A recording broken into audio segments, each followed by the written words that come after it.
हरे कृष्णा। आप सभी भक्तों का हार्दिक स्वागत है हमारे कार्यक्रम भक्ति रसामृत सिंधु के गहन अध्ययन इस कार्यक्रम में। भक्ति रसामृत सिंधु एक प्रसिद्ध वैष्णव ग्रंथ है। इसको सरल भाषा में समझना चाहें तो भक्ति योग का संपूर्ण विज्ञान कहा जाता है। तो इस ग्रंथ पर हमने अपना अध्ययन आरंभ किया है लगभग कुछ मास पहले। इसमें 19 कक्षाएं हो चुकी हैं। 20वीं कक्षा की आज हम तैयारी कर रहे हैं और आज हम चर्चा करने वाले हैं अध्याय 9 पर। तो ये अध्याय 9 किस पुस्तक का है? ये वो पुस्तक है जो शिला प्रभुपाद जी ने नेक्टर ऑफ डिवोशन के नाम से लिखी है अंग्रेजी में, लेकिन उसका हिंदी अनुवाद उसका जो शीर्षक है वो है भक्ति रसामृत सिंधु। और मूल ग्रंथ जिसके ऊपर ये पुस्तकें लिखी गई हैं उसका नाम भी भक्ति रसामृत सिंधु है, जो मूलतः रूप गोस्वामी जी ने लिखी है। आज की हमारी ये 20वीं कक्षा है। ये यात्रा अब अध्याय 9 तक पहुंच चुकी है और भक्ति के जो अंग 64 अंग जो रूप गोस्वामी जी ने बताए हैं, उन्हीं पर आज जो है वो चर्चा आगे बढ़ेगी। अभी तक हम 19 अंगों की चर्चा कर चुके हैं। आज हम 20वें अंग से हम अपनी चर्चा आरंभ करेंगे। आरंभ में मंगलाचरण प्रार्थनाएं बोलेंगे एक बार। ओम अज्ञानतिमिरान्धस्य ज्ञानञ्जनशलाकया चक्षुरुन्मीलितं येन तस्मै श्रीगुरवे नमः। श्रीचैतन्यमनोभीष्टं स्थापितं येन भूतले स्वयं रूप कदा मह्यं ददाति स्वपदान्तिकम्। वन्देऽहं श्रीगुरो श्रीयुतपदकमलं श्रीगुरून् वैष्णवांश्च श्रीरूपं साग्रजातं सहगण रघुनाथान्वितं तं सजीवम् साद्वैतं सावधूतं परिजनसहितं कृष्णचैतन्यदेवं श्रीराधा कृष्णपादान् सहगण ललित श्रीविशाखान्वितांश्च।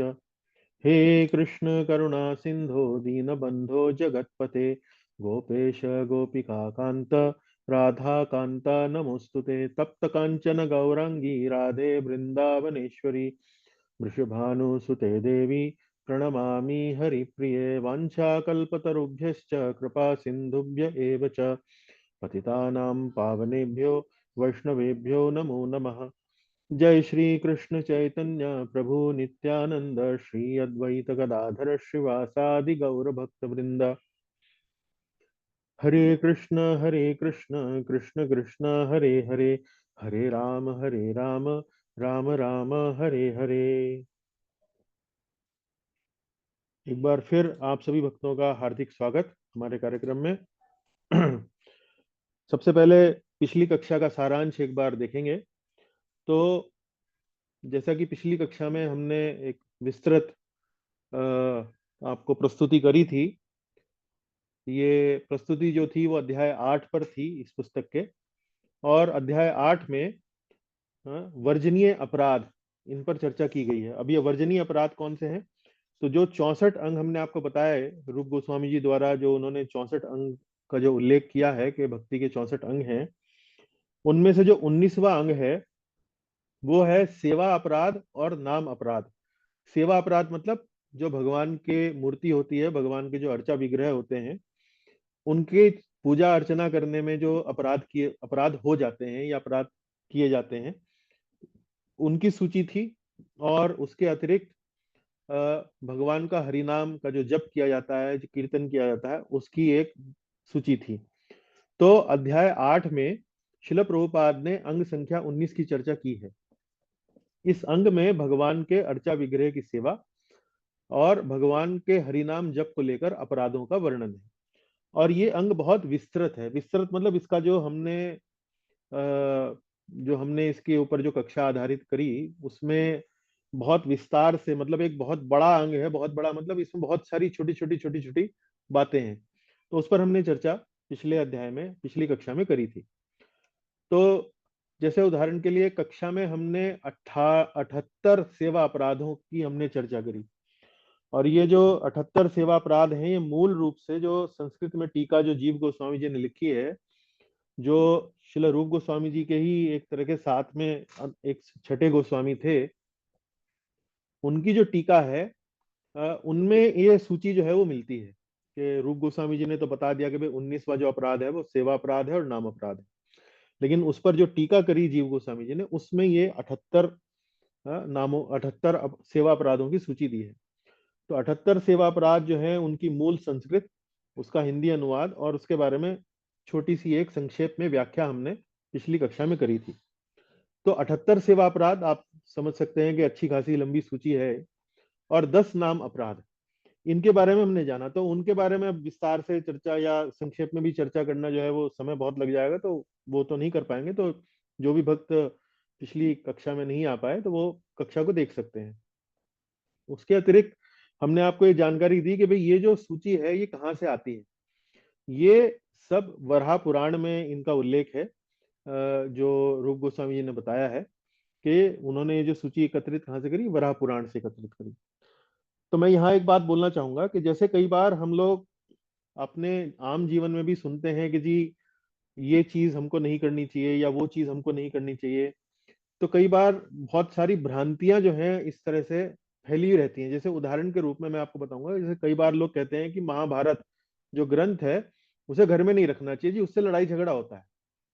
अब भाई ये बात कहाँ लिखी है, कौन से ग्रंथ में लिखी है, कौन से पुराण में, कौन से वेद में, शास्त्र में कहाँ लिखी है, उसका उदाहरण हमें आज तक कभी देखने को मिला। तो मेरा कहने का भाव ये है, जैसे पिछली कक्षा में भी हमसे रविंद्र प्रभु जी ने पूछा कि भाई अगरबत्ती जो है वो कई लोग नहीं जलाते हैं, उसमें बांस जो है वो बांस का प्रयोग होता है और बांस जो है वो उसको जलाया नहीं जाना चाहिए, इस प्रकार की कुछ उन्होंने बात पूछी थी।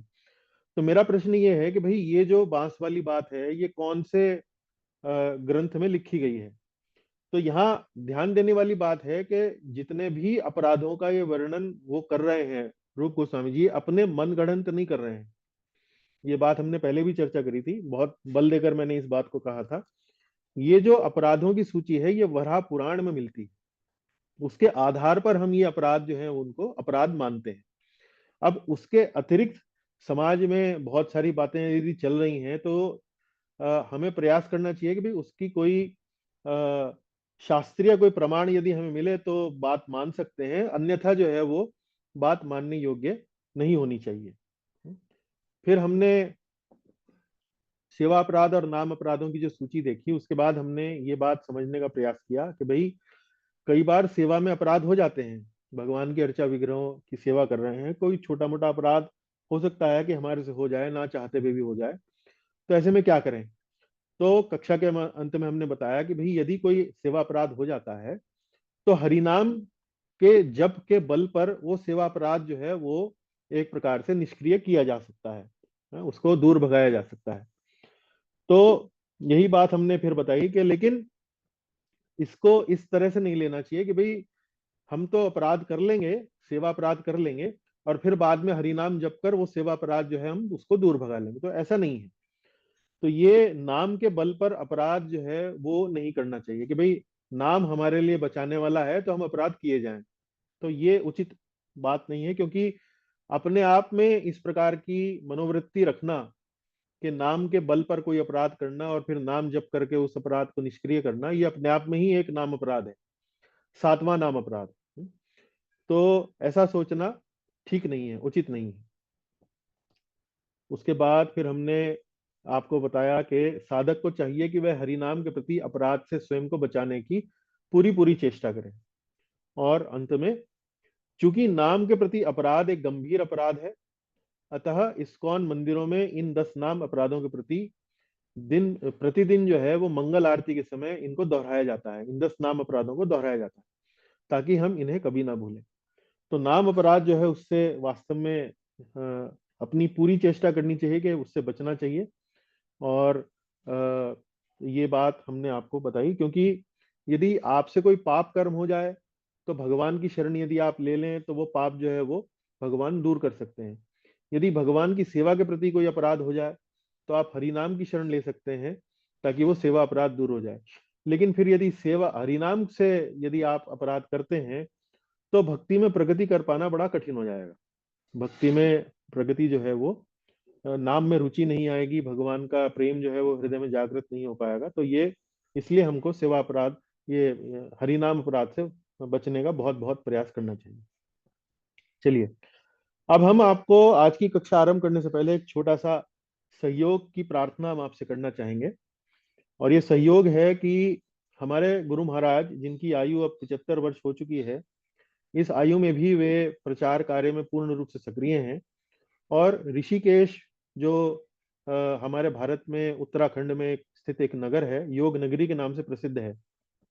तो वहां पर अ, हर साल जो है वो बहुत सारे हजारों की संख्या में विदेशी पर्यटक जो हैं वो आते हैं। किस लिए आते हैं? ताकि योग, जैसे अष्टांग योग, जैसे हमारे रविंद्र प्रभु जी जो कक्षा में आते हैं, आसन प्राणायाम इत्यादि, उनकी उनका प्रशिक्षण लेने के लिए इस भावना से आते हैं। साथ ही साथ कुछ लोग ऐसे भी आते हैं जो योग शिक्षक का प्रशिक्षण लेना चाहते हैं। तो कहने का भाव ये है कि योग नगरी ऋषिकेश में हर वर्ष हजारों की संख्या में विदेशी पर्यटक आते हैं, आध्यात्मिक अ, सुख की तलाश करते हुए, आध्यात्मिक अ, अ, ज्ञान की तलाश करते हुए वे वहां पर आते हैं। तो ऐसे में यदि उनको, ये जो पर्यटक हैं, विदेशी पर्यटक, ये वास्तव में आध्यात्मिक संदेश के प्रति, जैसे भगवत गीता का संदेश है या श्रीमद् भागवत का संदेश है, इसके प्रति बड़े, एक तरह से ये कहना चाहिए कि एक बड़े उचित जो है वो पात्र हैं। पात्र मतलब उसको ग्रहण करने के लिए बहुत अनुकूल मस्तिष्क रखने वाले, अनुकूल मनोभाव रखने वाले लोग हैं, जीव हैं। तो ऐसे में हमारे गुरु महाराज जो हैं वो वहां पर ऋषिकेश में पिछले कुछ वर्षों से कीर्तन उत्सव का आयोजन कर रहे हैं। इस कीर्तन उत्सव में वास्तव में भारतीय संस्कृति या वैदिक संस्कृति का प्रचार प्रसार के माध्यम से उनका हृदय जो है वो भगवत गीता के संदेश के प्रति, श्रीमद् भागवत के संदेश के प्रति उसको आकर्षित करने का वो प्रयास करते हैं। कोई बहुत ज्यादा लंबी चौड़ी कक्षाएं नहीं होती हैं, लेकिन कीर्तन के माध्यम से, मधुर संगीत के माध्यम से, वैदिक संस्कृति के माध्यम से, जैसे उसमें मेहंदी हो गई, उसके अलावा चेहरे पर चित्रकारी, जैसे गोपियां चित्रकारी करती थी उस प्रकार से साड़ियां उनको पहनाना, उसके अलावा रात्रि में बहुत ही स्वादिष्ट, पूर्ण रूप से शाकाहारी, बिना प्याज लहसुन का भोजन जो है उनको कराया जाता है। तो इस बार जो है महाराज जो है हमारे गुरुदेव, वो 5 हफ्ते के लिए, 5 सप्ताह के लिए ये उत्सव आयोजन कर रहे हैं। पिछले वर्ष 3 हफ्ते के लिए किया था, इस बार 5 हफ्ते के लिए कर रहे हैं। तो यदि आप अपने जीवन में कुछ दान इत्यादि करते आ रहे हैं, दान इत्यादि साल में कभी कुछ राशि यदि आप देते हैं, और यदि आपको हमारा ये प्रयास, हमारे महाराज का प्रयास यदि आपको लगता है, आपको कि इसको, और ये सब जो काम होता है ये निशुल्क होता है। विश्व भर से इस्कॉन के जो कीर्तन गायक हैं उनको बुलाया जाता है, अमेरिका से, स्विट्जरलैंड से, जो बहुत प्रसिद्ध हैं, जिनके कीर्तन जो है बहुत प्रसिद्ध हैं, अलग अलग देशों से, भारत से उनको बुलाया जाता है। स्वयं हमारे गुरुदेव जो है बहुत अच्छा कीर्तन करते हैं। तो इन सब के फ्लाइट में और इन सब के रहने खाने में जो खर्च होता है, लगभग अच्छी खासी धन जो है उसमें लगता है, लगभग 1 सवा करोड़ का ये पूरा का पूरा प्रोजेक्ट है। और इसके लिए हम सहयोग जो है वो जनता से ही लेते हैं, भक्तों से ही लेते हैं। जो लोग इसके अंदर नए हैं, विदेशी हैं, उनसे इनसे कोई शुल्क नहीं लिया जाता। पूर्ण रूप से निशुल्क ये जो उत्सव है, पूर्ण निशुल्क है। तो आप हमें यदि सहयोग करना चाहें, इसमें कोई आपके ऊपर दबाव नहीं है, तो नकद देकर आप सहयोग कर सकते हैं। हमारे गुरुदेव ने वृंदावन में जो भगवान श्री कृष्ण की, राधा रानी की, अन्य जो वैष्णव आचार्यों की जो लीलाएं हैं, उनको लेकर बहुत सुंदर, रंगीन, एक बड़ी उच्च गुणवत्ता वाली, बड़ी हाई क्वालिटी जो है पुस्तकें उन्होंने निकाली हैं। नकद यदि आप नहीं देना चाहते हैं, पुस्तक खरीद कर भी आप हमारा सहयोग कर सकते हैं। यदि आप 2,500 रुपए से अधिक की राशि देने के लिए तैयार हैं, आपका मन इतना देने का है, या उससे अधिक भी यदि आप देना चाहें, तो मैं अवश्य आपसे अनुरोध करूंगा कि एक पुस्तक खरीद लें। तो पुस्तक खरीदने में आपको लगेगा कि आपके पास पुस्तक पहुंच गई, और साथ ही साथ हमारे को सहयोग भी उसमें हो जाएगा। और तीसरा तरीका है, पुरानी साड़ियां देकर भी आप हमें सहयोग कर सकते हैं, क्योंकि वहां पर जो विदेशी महिला आती हैं उनका साड़ियों के प्रति बड़ा आकर्षण होता है। और वैदिक संस्कृति में साड़ी जो है वो नारी का एक वस्त्र है। तो पुरानी साड़ियां देकर आप हमें सहयोग कर सकते हैं। ये पुरानी साड़ियां जो है उनको वहां पर पहनाई जाती हैं, और फिर ये उत्सव से उपहार स्वरूप ये जो साड़ियां हैं वो लेकर चली जाती हैं। और ये देखिए, ये 2025 में जो उत्सव होने वाला है कीर्तन का, उसका ये पोस्टर है। फरवरी 20 से लेकर मार्च 25 तक 2025 तक ये कीर्तन का उत्सव होगा।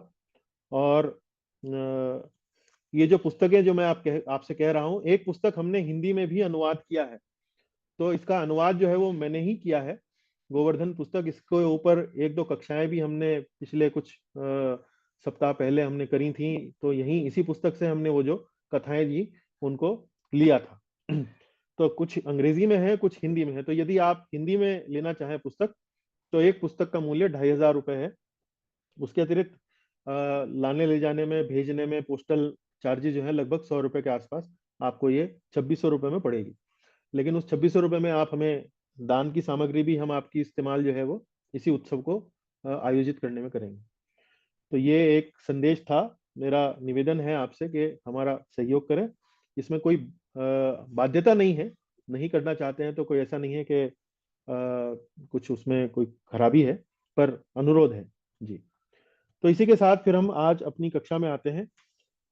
कक्षा में आज हम अंग संख्या 20 से अपनी कक्षा को आरंभ करेंगे। तो हमने आपको बताया कि पिछला जो अंग था, अंग संख्या 19, वो था पूरा का पूरा सेवा अपराध और नाम अपराध को लेकर। बड़ा ही विस्तृत अपराध था, बड़ा ही एक बृहद, एक तरह से बड़ा चर्चा उस पर हुई। पूरा एक कक्षा जो है उस पर केवल एक अंग संख्या 19 पर हमने दी। लेकिन सेवा अपराधों की सूची हमने आपको बताई और नाम अपराधों की सूची बताई। आज हम चर्चा करने वाले हैं अंग संख्या 20 से।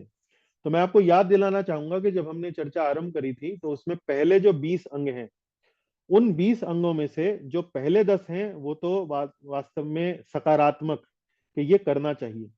और उसके बाद 11 से लेकर 20 तक वो क्या है, ये वस्तुएं हमें नहीं करनी चाहिए, इनसे बचना चाहिए।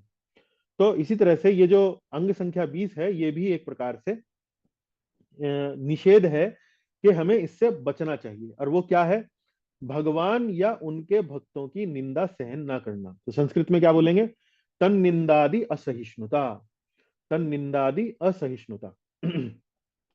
भगवान या उनके भक्तों की निंदा सहन ना करना। हाँ, तो ये इसके बारे में रूप गोस्वामी जी ने श्रीमद् भागवत से उद्धरण दिया है। उद्धरण मतलब एक श्लोक को उन्होंने यहाँ पर उद्धृत किया है। तो मैं आग्रह करूंगा, निधि माता जी, आप यदि आज कक्षा में उपस्थित हैं, हाँ उपस्थित हैं जी। जी, तो आप कृपया करके यहाँ से पढ़ना आरंभ करें जी। हे राजन, यदि कोई व्यक्ति भगवान तथा उनके भक्तों के विरुद्ध निंदापरक विज्ञापन सुनकर उस स्थान को त्याग कर चला नहीं जाता, तो उसके सारे पुण्य कर्मों के प्रभाव जाते रहते हैं।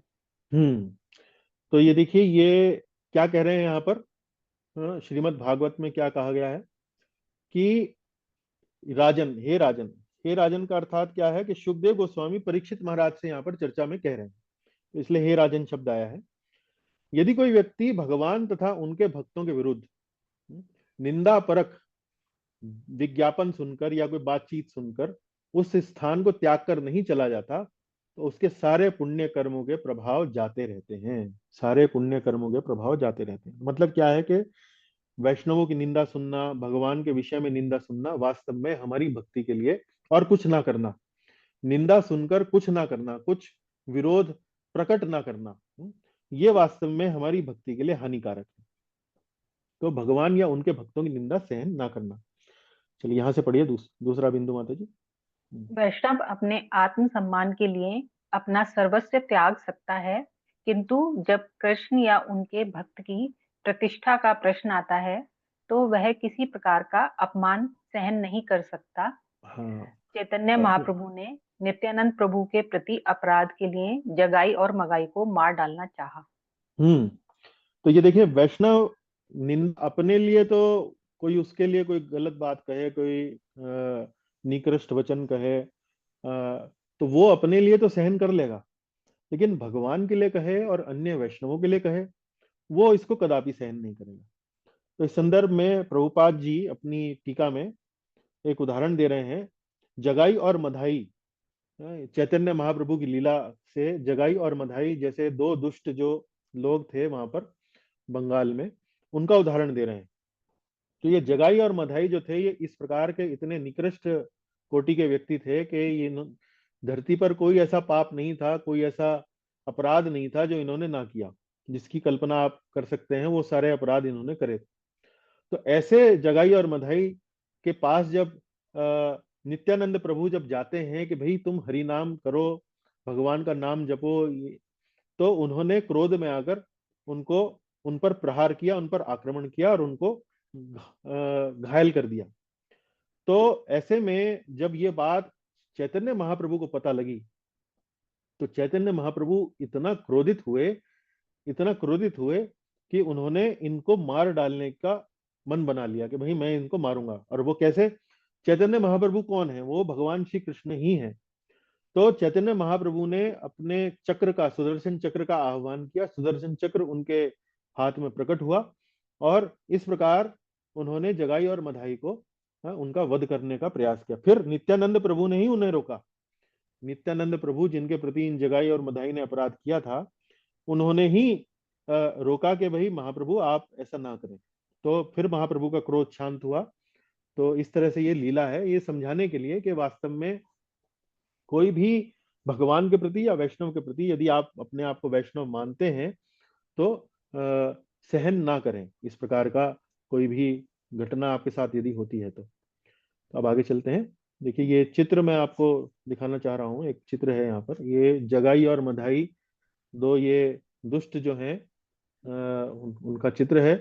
ये नीली धोती में जो है ये नित्यानंद प्रभु हैं और संभवतः शायद यदि आप थोड़ा ध्यान से देखें तो इनके माथे पर कहीं कोई चोट भी होगी, चोट का भी, घाव का भी एक निशान दिखाया गया होगा। और ये आप देख रहे हैं चैतन्य महाप्रभु जो पीली धोती में है, चैतन्य महाप्रभु, और हाथ इन्होंने उठाया हुआ है सुदर्शन चक्र का आह्वान करने के लिए ताकि इनका वध किया जा सके। चलिए आगे पढ़ते हैं। जी माता जी, यहां से पढ़िए। ऐसे अपमान से निपटने के 3 तरीके हैं। तर्क द्वारा विपक्षी को हरा दें, हम्म, विनीत होकर केवल खड़े न रहें, अपना जीवन त्याग दें, हम्म, उस स्थान को छोड़कर चला जाए। चला जाए। तो कोई भी व्यक्ति, मान लीजिए उसने भगवान की निंदा सुन ली किसी के द्वारा या किसी वैष्णव की निंदा सुनी, तो उसको अपना कोई ना कोई प्रयास करना चाहिए। तो प्रभुपाद जी क्या लिख रहे हैं कि तर्क द्वारा विपक्षी को हरा दे, इतना पटु हो कि वो जो भी भगवान के संबंध में वो निंदा कर रहा है वो सुने ना चुपचाप, बल्कि अपना तर्क देकर, शास्त्रों से प्रमाण देकर, कोई ना कोई उचित बात कहकर उसके बात का विरोध करे या खंडन करे। ये विरोध जो है ये शांतिपूर्ण भी हो सकता है, इसके लिए आवश्यक नहीं है कि आपको आवेशित होना है या क्रोधित होना है। पर अपने भावनाओं पर नियंत्रण करते हुए उसको इस प्रकार से समझाएं कि भाई ये जो आपने बात कही है ये उचित नहीं है। फिर प्रभुपाद जी लिखते हैं कि अपना जीवन त्याग दें। कि भाई मैंने इतनी निंदा सुनी, मेरा जीवन व्यर्थ है। तो वैसे तो इस प्रकार का कठोर जो निर्णय है हम उसकी अनुशंसा नहीं करते हैं, क्योंकि और एक और तरीका है जो आप अपना सकते हैं। वो क्या है? उस स्थान को छोड़कर चले जाएं। उस स्थान को अगर आप अपना जीवन नहीं त्याग पा रहे हैं, विपक्षी को हरा नहीं पा रहे हैं, तो कम से कम ऐसा करें कि भाई उस स्थान पर खड़े ना रहें। क्योंकि खड़े रहना और वो उसको सुनना, वो निंदा को सुनना एक प्रकार से ऐसे व्यक्ति का समर्थन करने के बराबर है। तो हम कम से कम इतना तो कर ही सकते हैं कि भाई उस स्थान पर खड़े ना रहें, अपना कान बंद करें और वहां से चले जाएं। तो यह है तन निंदादि असहिष्णुता। उसके बाद अगला। जी अगला। अब हम 21वें पर आ गए हैं। अब ये देखिए यहाँ पर वो समाप्त हो गए हैं जो हमने, जो वर्जनीय, जो निषेध जो थे, जो ना करने के योग्य जो कार्य थे, उनका उनकी सूची अब समाप्त हो गई। वो 11 से लेकर 20 तक थी। अब 21 के बाद देखिए एक नई सूची आरंभ होती है, जिसकी अनुशंसा रूप गोस्वामी जी करते हैं कि ये हमें इनका पालन करने का प्रयास करना चाहिए। अब देखिए क्या है? वैष्णव चिन्ह धृति। हम्म, वैष्णव चिन्ह धृति मतलब तिलक तथा तुलसी कंठी धारण करना। तिलक तथा तुलसी कंठी धारण करना। तिलक तो आप समझते ही हैं, तिलक जैसे माथे पर, मस्तक पर लगाया जाता है। कंठी मतलब कंठ से आया है शब्द। कंठी मतलब जो कंठ में जो हम माला पहनते हैं, विशेष रूप से ये तुलसी के तुलसी की लकड़ी से बनी हुई होती है, इसको धारण करना। तो अब यहाँ इस संबंध में फिर से जैसे मैंने आपको बताया ना, ये रूप गोस्वामी जी का शैली है, पद्म पुराण से उद्धरण दिया उन्होंने। ऐसा नहीं कि जी मैंने अपने गुरु से सुना था, या वो वहां पर मैंने उस समाज में देखा था, ये अच्छी प्रथा है, नहीं, ये शास्त्रों में लिखा है। और कहाँ लिखा है? पद्म पुराण में लिखा है। तो शास्त्रों को उद्धृत करते हैं, उसके हिसाब से वो बता रहे हैं। जी माता जी, पढ़िए यहाँ पर। गले में तुलसी की अथवा कमल के बीजों की कंठी माला पहनना, हम्म। कंधों पर शंख और चक्र से चिन्हित करना, हम्म। मस्तक पर विष्णु तिलक। हाँ, ऐसे मस्तक पर वैष्णवों की हाँ, हाँ, एक मिनट रुकिए, मस्तक पर एक मिनट। विष्णु तिलक। हाँ, अभी मैं यहाँ पर बताता हूँ आपको, उसके बाद फिर ये पढ़िएगा जी। गले में तुलसी की अथवा कमल के बीजों की। तो दो प्रकार की कंठी होती है, तो तुलसी की, तुलसी के लकड़ी से बनी होती है, या कमल का जो फूल होता है, कमल के फूल में जो ऊपर बीज का जो भाग होता है, उसके अंदर उसके बीज जो हैं वो धसे हुए रहते हैं। उसमें जो बीज जो पके हुए होते हैं, उनसे ये कमल के बीजों की माला जो है वो बनाई जाती है।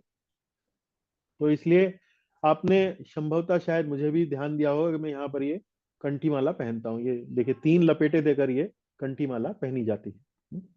और ये कंठी इसको इसलिए बोलते हैं ताकि ये लटकी ना रहे गले में, ये वास्तव में गले से, कंठ से चिपकी रहे, इसलिए कंठी इसको वास्तव में कहा जाता है कि कंठ से चिपकी रहती है। यहाँ भी आप, आगे मैं चित्र भी दिखाऊंगा आपको, चित्र भी देखकर आपको स्पष्ट होगा। और तिलक, कंधों पर शंख और चक्र से चिन्हित करना अपने आप को। अपने शरीर पर वैष्णव जो हैं वो तिलक लगाते हैं, मैं उसकी भी जानकारी अभी आपको एक चित्र के माध्यम से दूंगा। ये वास्तव में शंख और चक्र जो है वो अन्य संप्रदायों में लगाए जाते हैं। हमारे वैष्णव संप्रदाय में एक प्रकार से वैष्णव तिलक ही जो है वो अलग अलग 13 स्थानों पर शरीर के वो लगाया जाता है। और मस्तक पर विष्णु तिलक, मस्तक पर विष्णु तिलक, कंधों पर शंख और चक्र से चिन्हित करना। चिन्हित करना मतलब जैसे एक स्टैंप होती है, उसको गर्म करके वो चिन्हित कर दिया जाता है, भगवान का नाम है, या भगवान के जो ये इस प्रकार से जो शंख और चक्र के जो चिन्ह हैं, उनसे यहाँ पर कंधे पर उसको चिन्हित किया जाता है। यहाँ से पढ़िए माता जी। ऐसे वैष्णवों की उपस्थिति से जगत शुद्ध होता है। वे जहाँ भी रहते हैं उस स्थान को वैकुंठ के समान बना देते हैं। जी, तो ये कहाँ से मिल रहा है हमें, पर उद्धरण कहाँ से मिल रहा है? ये सब बातें जो हमें मिल रही हैं, ये पद्म पुराण में लिखी गई हैं कि ये वैष्णव चिन्ह जो है वो कैसे धारण करें। गले में तुलसी की कंठी पहनकर, कंधों पर शंख और चक्र से चिन्हित करके, या मस्तक पर विष्णु तिलक लगाकर। मस्तक के अलावा भी पूरे शरीर पे भी तिलक लगाते हैं। मैं आपको दिखाता हूँ चित्र। ये देखिए, ये चित्र है। तो चित्र में देखिए, सबसे पहले तो मस्तक पर लगाया, दूसरा फिर नाभि के ऊपर, तीसरा बीच में वक्षस्थल पर, और तीसरा कंठ के नीचे, 4। उसके बाद फिर अपने दाईं ओर आप लगा सकते हैं, यहाँ पर पेट के पास। उसके बाद फिर 7वां जो है ये आप ऊपर कंधे पर लगा सकते हैं, यहाँ पर। उसके बाद छठवां छठवां आप यहाँ लगाते हैं, 7वां जो है आप ऊपर कंधे के पास लगाते हैं। इसी तरह से 8वां जो है आप अपने बाईं ओर लगाते हैं, फिर 9वां, 10वां, इस प्रकार से सामने के भाग पर और हाथों पर 10 जगह आप अपने शरीर को तिलक से अंकित करते हैं। फिर 11वां जो है वो ऊपर यहाँ पर कमर पे, 12वां जो है वो नीचे, और फिर 13वां जो है यहाँ शिखा जहाँ रखी जाती है वहां पर 13वां जो है चिन्ह जो है वो तिलक का लगाया जाता है। तो सवेरे सवेरे मैं भी जब स्नान करके आता हूँ तो इस प्रकार से सबसे पहले तिलक लगाता हूँ। तो तिलक लगाने के साथ साथ आपको भगवान का नाम भी आप बोलते हैं।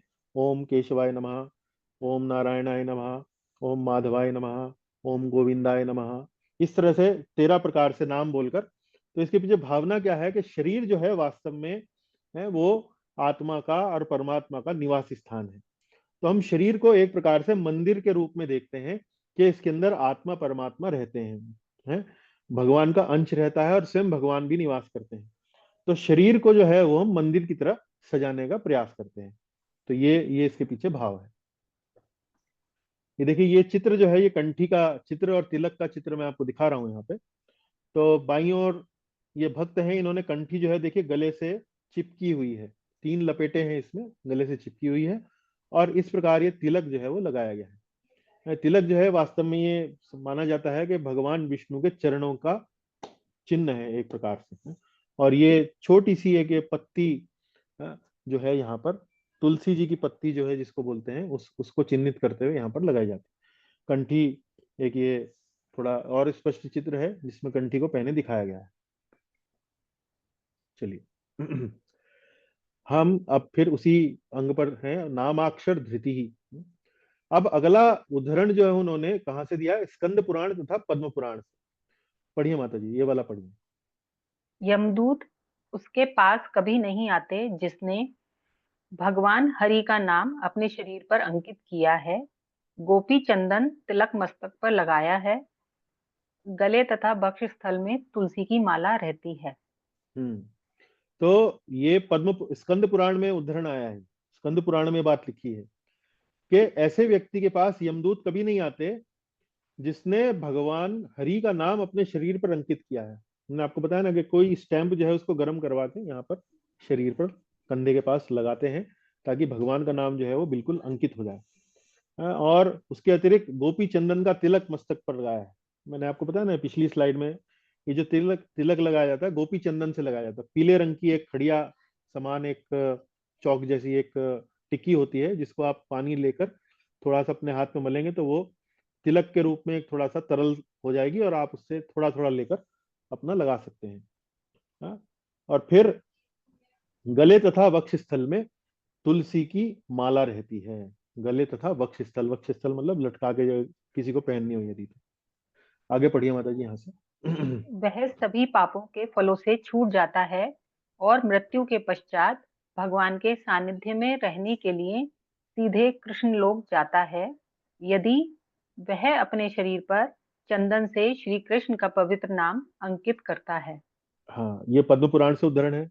सभी पापों से छूट जाएगा, मृत्यु के पश्चात भगवान के सानिध्य में रहने के लिए सीधा कृष्ण लोक जाएगा। तो ये एक प्रकार से जो हमारे शास्त्र हैं इसमें इस प्रकार के वचन बहुत मिलते हैं जिसमें कि भक्ति के कार्यकलापों के लिए या जो शास्त्र चाहते हैं कि जिस प्रकार के कार्यकलाप हम करें उनका बड़ा महिमा मंडन करते हैं कि यदि आप ऐसा करेंगे तो आपको ये लाभ मिलेगा, ऐसा करेंगे तो आपको ये लाभ मिलेगा। एक तरह से जिसे कहते हैं कि विज्ञापन अपना शास्त्र जो है वो करने का प्रयास करता है। तो यदि किसी ने चंदन से श्री कृष्ण का पवित्र नाम अपने शरीर पर धारण किया है तो वह उसके लिए बहुत अच्छे लाभ जो है वो शास्त्रों में बताए गए हैं। चलिए अगला देखते हैं। निर्माल्य धृति ही। तो धृति मतलब धारण करना। निर्माल्य किसको बोलते हैं? निर्माल्य बोलते हैं कि कोई भी वस्तु जो भगवान को अर्पित की जाती है, जैसे आप भगवान को पुष्प अर्पित करते हैं या भगवान को आप मालाएं अर्पित करते हैं या भगवान को आप कोई वस्त्र अर्पित करते हैं या सुगंधित तेल अर्पित करते हैं। तो उसके बाद जब वो भगवान से भगवान जो है अपनी कृपावश जब वो उसे त्यागते हैं तो वह एक प्रकार से प्रसाद का उसका स्तर हो जाता है कि भगवान से संबंधित वस्तु है। तो उस निर्माल्य को हम अपने सम्मान देने के लिए उसको अपने शरीर पर धारण करते हैं। तो निर्माल्य अर्थात अर्चा विग्रह को अर्पित साज सामग्री का सम्मान करना है। सम्मान करना, सम्मान कैसे करेंगे? मान लीजिए कोई माला है, उसका सम्मान कैसे करेंगे? उसको थोड़ा सा सूंघेंगे, आनंद लेंगे भगवान के सानिध्य से आई है, और फिर अपने गले में उसको धारण करके अपने शरीर से उसका स्पर्श कराएंगे ताकि वह उसके अंदर जो भगवान की एक जो आध्यात्मिक शक्ति है वो हमारे जीवन में आए, हमारे शरीर में आए, हमारे मस्तिष्क में आए, हमारी चेतना में आए। तो इस प्रकार से हम उसका सम्मान करते हैं। यहाँ से पढ़िए माता जी, ये श्रीमद् भागवत से उद्धरण दिया गया है जी। उद्धव कृष्ण से कहते हैं, हे कृष्ण, मैंने आपके द्वारा प्रयुक्त और भोगी हुई वस्तुएं यथा फूलों की मालाएं, वस्त्र, सुगंधित तेल तथा आभूषण ग्रहण कर ली हैं और मैं आपके उच्छिष्ट भोजन को ही खाता हूँ, और इस प्रकार आपके दास ने माया पर विजय प्राप्त कर ली है। हाँ, तो श्रीमद् भागवत के 11वें स्कंद में मुख्य रूप से भगवान श्री कृष्ण का और उद्धव जी का संवाद मिलता है। इसे उद्धव गीता के नाम से भी जानते हैं। मुख्य रूप से वही संदेश है जो अर्जुन को गीता में उन्होंने दिया है, और थोड़ा अलग ढंग से दिया है और सुंदर तरीके से आप उसको कभी पढ़ना चाहें तो बहुत सुंदर बातें उसके अंदर लिखी हुई हैं। तो यहाँ पर उद्धव जो है वो भगवान कृष्ण से कह रहे हैं कि मैंने आपके द्वारा प्रयोग में लाई हुई और आपके द्वारा भोगी हुई वस्तुएं, जैसे फूलों की मालाएं, वस्त्र हुआ, सुगंधित तेल हुआ, आभूषण हुआ, उनको मैंने ग्रहण कर लिया है और मैं आपके उच्चिष्ट भोजन को ही खाता हूं। इस प्रकार लाभ क्या बताया है कि मैंने माया पर विजय प्राप्त कर ली है। चलिए आगे पढ़िए। जो व्यक्ति कृष्ण को अर्पित फूलों की माला को अपने गले में धारण करता है, वह समस्त रोगों तथा पाप कर्मों के फलों से मुक्त हो जाता है और पदार्थ के कल्मश से छूट जाता है। हाँ जी, तो ये उद्धरण कहाँ से आया? स्कंद पुराण से। पहले वाला कहाँ से था? श्रीमद् भागवत से। इसमें क्या कहा है? इसमें कहा है कि भाई यदि कोई इस तरह से निर्माल्य का सम्मान करता है तो वह रोगों से और समस्त पाप कर्मों से, पाप कर्मों के फलों से मुक्त हो जाता है और पदार्थ के कल्मश से छूट जाता है। पदार्थ के कल्मश, तो कोई भी भौतिक पदार्थ है तो जब भी हम उसका उपयोग करते हैं तो कहीं ना कोई एक प्रकार से कल्मश हमारे लिए वो छोड़ जाता है। तो इस तरह से यहाँ पर स्कंद पुराण में बताया गया है कि भगवान के निर्माल्य का सम्मान करना, उसके क्या लाभ है। अग्रे तांडवम। अग्रे तांडवम का अर्थ क्या हुआ? अर्चा विग्रह के समक्ष नृत्य करना, नाचना। तो नाचना जो है वो कई बार देखा होगा आपने, वास्तव में सनातन समाज में, हिंदू समाज में बहुत ज्यादा प्रचलित नहीं है। लेकिन हमारा जो संप्रदाय है जिसे गौड़ीय वैष्णव संप्रदाय कहते हैं, मुख्य रूप से जी हाँ, जो इस्कॉन संस्था जिस संप्रदाय का भाग है, उसमें भगवान के सामने बड़ा शिष्ट शिष्टाचारवश या एक तरह से कहिए कि मर्यादित नृत्य जो है वो किया जाता है। और ये भी एक भक्ति का अंग है। ये भी भक्ति का एक अंग है। इसके बारे में द्वारका महात्म्य में उद्धरण मिलता है। पढ़िए माता जी, पहला बिंदु यहाँ से। जो व्यक्ति भगवान के समक्ष भाव विभोर होकर नृत्य करता है, वह सैकड़ों मनवंतरों के अपने पाप कर्मों को भस्म कर देता है। सैकड़ों मनवंतर, एक मनवंतर में 71 या 72 चतुर्युग होते हैं। चतुर्युग मतलब पहले सत्ययुग, फिर त्रेता युग, फिर द्वापर युग, फिर कलयुग है। तो कलयुग जो है वास्तव में 4,32,000 साल का है। अब 4,32,000 से डबल जो है वो द्वापर युग है, और द्वापर युग का डबल जो है वो त्रेता युग है, त्रेता युग का डबल जो है सत्य युग है। तो एक युग, एक चतुर्युग अपने आप में एक बहुत बड़ा समय है, बहुत समय की बहुत बड़ी मात्रा है। तो इस तरह के 72 या 71 चतुर्युग, तो ये क्या कह रहे हैं कि इतने बड़े लंबे समय के जो आपके पाप कर्म हैं, यदि आप भगवान के समक्ष भाव विभोर होकर नृत्य कर रहे हैं तो आपके इतने इतने मनवंतरों के, सैकड़ों मनवंतरों के जो पाप कर्म हैं उनको वो भस्म कर देता है, उनको जला देता है। आगे पढ़िए। जो व्यक्ति अर्चा विग्रह के समक्ष ताली बजाता है और नाचता है, उसके शरीर के पाप कर्म पातक रूपी पक्षी ऊपर उड़ जाते हैं। जी, तो आप समझिए, कल्पना कीजिए कि आपका जो शरीर है वो एक वृक्ष के समान है और इस वृक्ष पर बहुत सारे पक्षी बैठे हैं जो हमारे ही किए हुए पूर्व जन्म के पाप हैं या इस जन्म के पाप हैं। तो जब आप भगवान के सामने ताली बजाते हुए ऐसे नृत्य करते हैं भाव विभोर होकर, तो द्वारका महात्म्य में उद्धरण है कि आपके जो ये जो पाप कर्म है जो पक्षी के समान है, वो ताली बजाते हुए फुर से उड़ जाते हैं, एकदम समाप्त हो जाते हैं। जैसे आप किसी पेड़ पर जाएं और एकदम से बहुत जोर से कुछ आवाज करें, ध्वनि करें, ताली इत्यादि बजाएं, तो उस पेड़ की शाखा पर जितने पक्षी होते हैं एक साथ फुर से उड़ते हैं ना। तो इसी तरह से आप यदि भगवान के समक्ष नाच रहे हैं, ताली बजा रहे हैं, तो आपके जो पाप कर्म है वो भी पक्षी की भांति उड़ जाएंगे।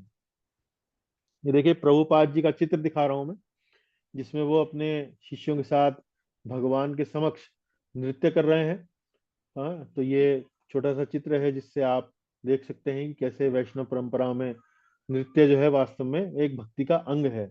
अपना भावनाएं जो है वो भगवान के सामने व्यक्त करने का एक बहुत सुंदर एक प्रकार से माध्यम है।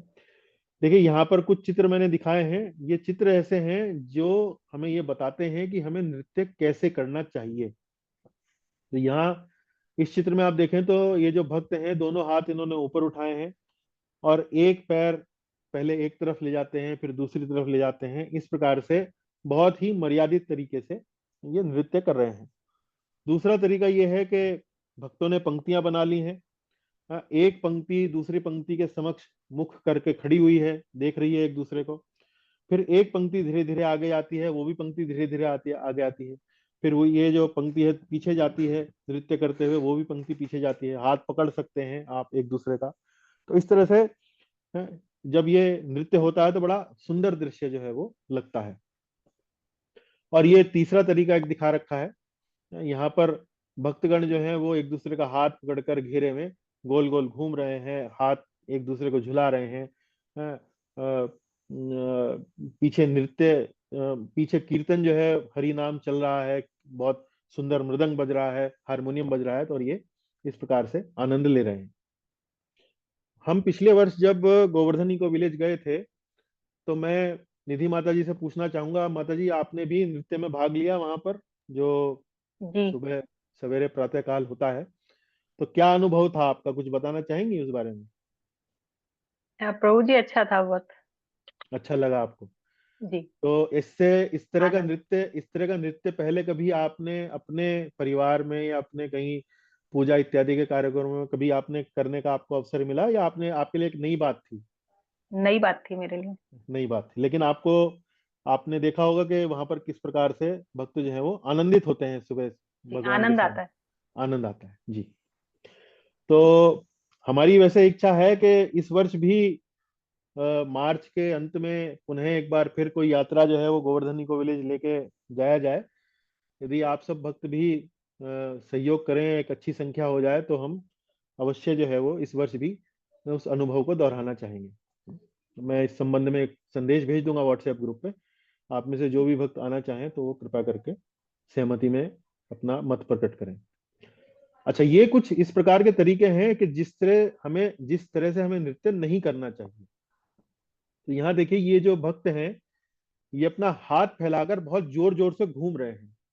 तो ऐसे में क्या हो सकता है कि किसी निकट खड़े भक्त को जो है वो हाथ आपका लग जाए, चोट चोट लग जाए। तो इस तरह से हिंसात्मक तरीके से नृत्य नहीं करना चाहिए। जैसे कई बार नृत्य करते करते मृदंग बहुत तेज बज रहा है, कीर्तन पूरी अपनी चरम पर है, तो भक्त जो है बड़े उत्साहित होकर बड़ा जोर जोर से नृत्य करने लगते हैं। तो ऐसे में कहीं आनंद जो है वो निरानंद में ना परिवर्तित हो जाए। और ये देखिए, ये एक तरीका है जिसमें बच्चे जो हैं वो, मतलब बड़े जो हैं वो बच्चों को उछालते हैं, या कई बार बड़े जो हैं वो बड़ों को ही उछालना शुरू कर देते हैं। तो ऐसे भी ना करें, उसमें चोट लगने का खतरा है। और ये भी दो भक्त जो हैं एक दूसरे का हाथ पकड़कर कई बार बड़े जोर जोर से घूमते हैं, तो उसमें भी चोट लगने का खतरा बना रहता है। तो बड़े मर्यादित तरीके से आनंद के साथ करें, भाव विभोर होकर करें, हैं, कीर्तन का आनंद लेते हुए, ताली बजाते हुए। तो ये नृत्य करने के कुछ तरीके जो है बताए गए हैं। दंडवन नति ही, दंडवन नति ही अर्थात अर्चा विग्रह के सम्मान में नतमस्तक होना। अर्चा विग्रह के सम्मान में नतमस्तक होना। अब नारदीय पुराण से यहाँ पर श्रील रूप गोस्वामी जी उद्धरण देते हैं, तो पढ़िए माता जी यहाँ पर। श्री कृष्ण को अर्पित एक प्रणाम, 10 अश्वमेध यज्ञ। हाँ, ये देखिए यहाँ पर सिंबल बना रखा है, चिन्ह बना रखा है। इस चिन्ह का मतलब क्या है? श्री कृष्ण को अर्पित एक प्रणाम कहीं ज्यादा बड़े हैं 10 अश्वमेध यज्ञों से। तो भगवान श्री कृष्ण को आप एक प्रणाम करते हैं, उसकी तुलना किससे की गई है? बल्कि तुलना भी नहीं की गई है, बताया गया है कि 10 अश्वमेध यज्ञ करने से जो पुण्य या जो फल प्राप्त होगा, उससे भी कहीं अधिक है। तो श्री कृष्ण को अर्पित एक प्रणाम, उतनी महत्व है, उतना महात्म्य है इसका। आगे पढ़िए। अश्वमेध यज्ञ के पुण्य जब समाप्त हो जाते हैं तो उस व्यक्ति को पुनः पृथ्वी लोक पर जन्म लेना पड़ता है। पर जिस व्यक्ति ने एक बार अर्चा विग्रह के समक्ष नतमस्तक होकर नमस्कार किया है, वह इस जगत में फिर नहीं लौटता, वह कृष्ण के धाम चला जाता है। हाँ, वह कृष्ण के धाम चला जाता है।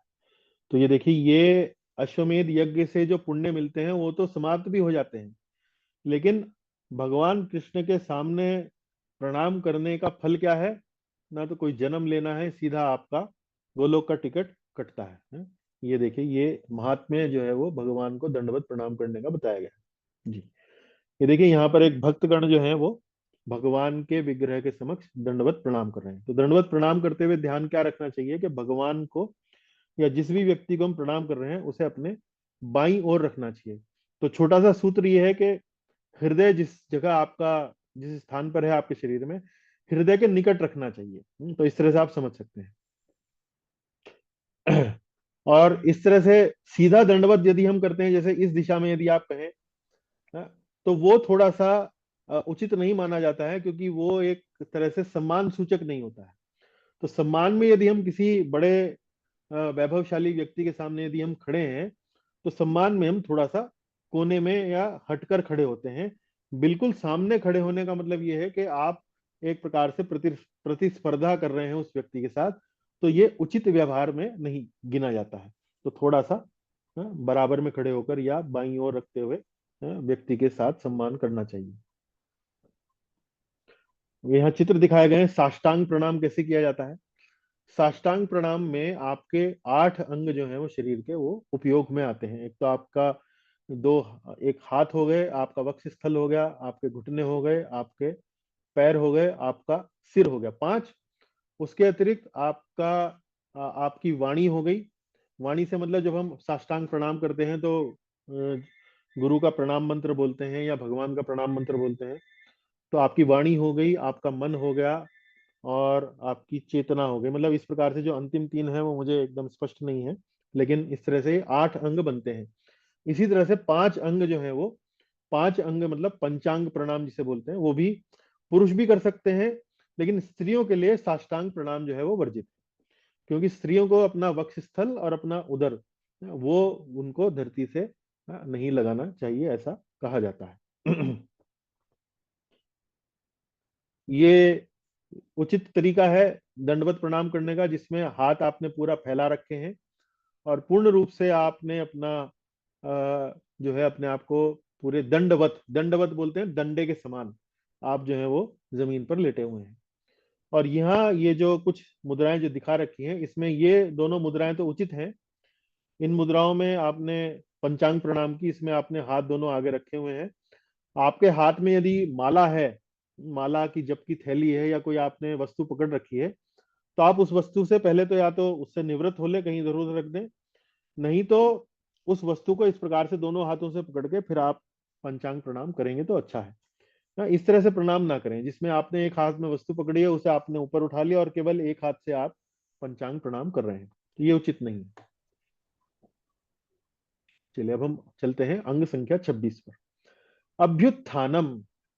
अभ्युत्थानम अर्थात भगवान का स्वागत करने के लिए खड़े होना। तो भक्ति साम्राट सिंधु में ये 26वां अंग है। हाँ, पढ़िए माता जी यहाँ से। जो व्यक्ति भगवान की रथ यात्रा उत्सव का दर्शन करता है और फिर भगवान की अगवानी स्वागत करने के लिए खड़ा हो जाता है, वह अपने शरीर में से समस्त प्रकार के पाप फलों को धो देता है। ये कहाँ से दिया इन्होंने उदाहरण? ब्रह्मांड पुराण से। आप मंदिर गए, मंदिर में कोई भगवान पालकी में बैठ के आ रहे हैं, पीछे पीछे जलूस चल रहा है, एक एक यात्रा चल रही है, या आप सड़क पर जा रहे हैं, भगवान की कोई शोभा यात्रा निकल रही है, कोई रथ यात्रा निकल रही है, भगवान विराजमान है वहां पर, उनके विग्रह हैं वहां पर, तो आप मान लीजिए दुकान पर व्यापार कर रहे हैं, बैठे हैं, तो उनके सम्मान में खड़े हो जाना, ये भी भक्ति का एक अंग है। तो उसके संबंध में ब्रह्मांड पुराण में कहा गया है कि यदि ऐसा कोई करता है तो उसके समस्त प्रकार के पाप जो हैं वो शरीर के धुल जाते हैं, नष्ट हो जाते हैं। 26वां अंग है। उसके बाद है अनुवृज्या। अनुवृज्या अर्थात अर्चा विग्रह के पीछे पीछे चलना, अनुवृज्या। तो ये उदाहरण है भविष्य पुराण से। पढ़िए माता जी यहाँ से जी।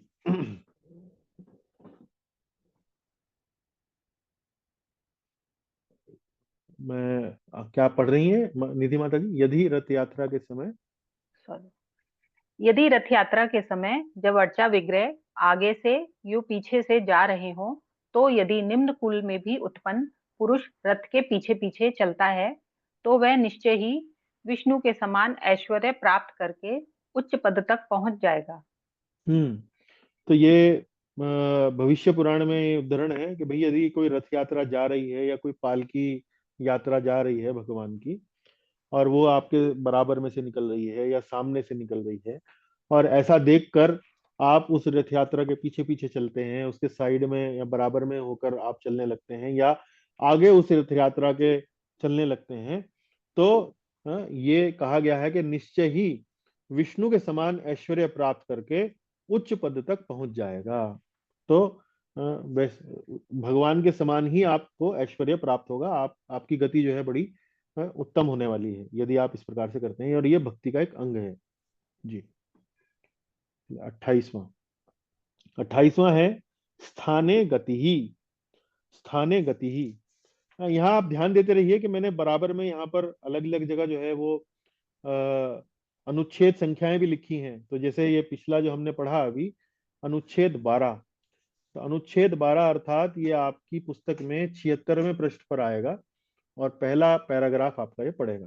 तो कुल मिलाकर ये 12वां पैराग्राफ है चैप्टर का, और ये पेज नंबर 76 पर है। इसी तरह से मैंने आगे भी यहाँ पर इस तरह से आपके लिए सुविधा के लिए लिखे हैं। स्थाने गति ही अर्थात मंदिर अथवा तीर्थ स्थानों की यात्रा। इसके उदाहरण कहां से आए हैं? पुराण से और हरि भक्ति सुधोदय से। तो पढ़िए माता जी यहाँ तीर्थ स्थान वाला। तीर्थ स्थान, वे दो चरण धन्य हैं जो वृंदावन, मथुरा या द्वारका जैसे तीर्थ स्थलों में जाने का प्रयास करते हैं। ऐसे यात्रा कार्यों से वे भवरूपी मरुस्थल को पार कर सकते हैं। हम्म। तो वे दो चरण धन्य हैं जो मथुरा, वृंदावन, द्वारका जहां जाते हैं।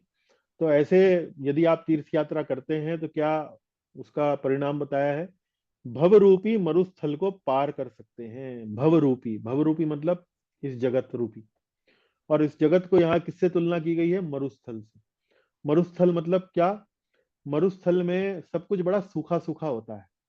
इसी प्रकार से इस भौतिक जगत में भी सब कुछ सूखा ही है, कोई आनंद या कोई इस प्रकार का यहाँ पर प्रावधान नहीं है। अन्यथा यदि आप, जब तक यदि आप भक्ति नहीं करते हैं तो कोई आनंद का यहाँ कारण नहीं नजर आता है। तो इसी को यहाँ पुराणों में कहा गया है कि यदि कोई व्यक्ति इस प्रकार से तीर्थ यात्राओं पे जाता है तो वह भवरूपी मरुस्थल को पार कर सकता है। आगे मंदिर। मंदिर, जो बुद्धिमान व्यक्ति विष्णु मंदिर में अर्चा विग्रह के दर्शन के लिए जाते हैं, वे अपनी माता के गर्भ रूपी बंदी गृह में पुनः प्रवेश करने से मुक्ति पा लेते हैं। हाँ, वे अपनी माता के गर्भ रूपी बंदी ग्रह में।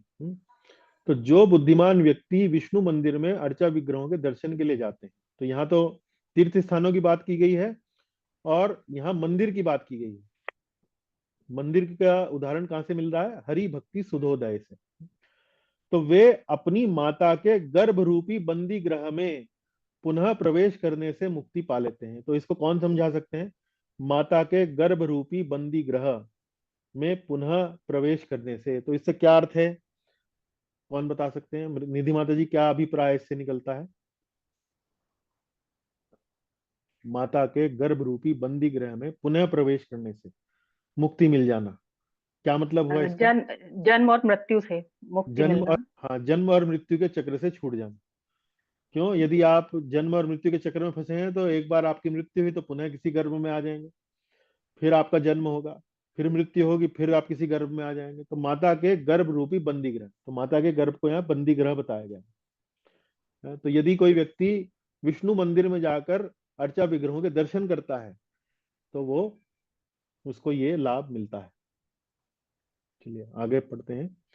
परिक्रमा, तो अंग संख्या 29, विष्णु मंदिर की परिक्रमा करना। अब इसके उदाहरण कहां से आ रहे हैं? हरि भक्ति सुधोदय और स्कंद पुराण से। तो पहले हरि भक्ति वाला पढ़ते हैं। जी माता जी पढ़िए। जो व्यक्ति विष्णु के अर्चा विग्रह की परिक्रमा करता है, उसे इस जगत में बारंबार जन्म मृत्यु के चक्र की परिक्रमा नहीं करनी पड़ती। है ना? तो ये वैसा ही उदाहरण है जैसा कि अभी हमने पढ़ा, माता के बंदी ग्रह वाला। तो यदि परिक्रमा करेंगे तो जन्म मृत्यु के चक्र से छुट्टी मिल सकती है आपको। जी आगे चलिए।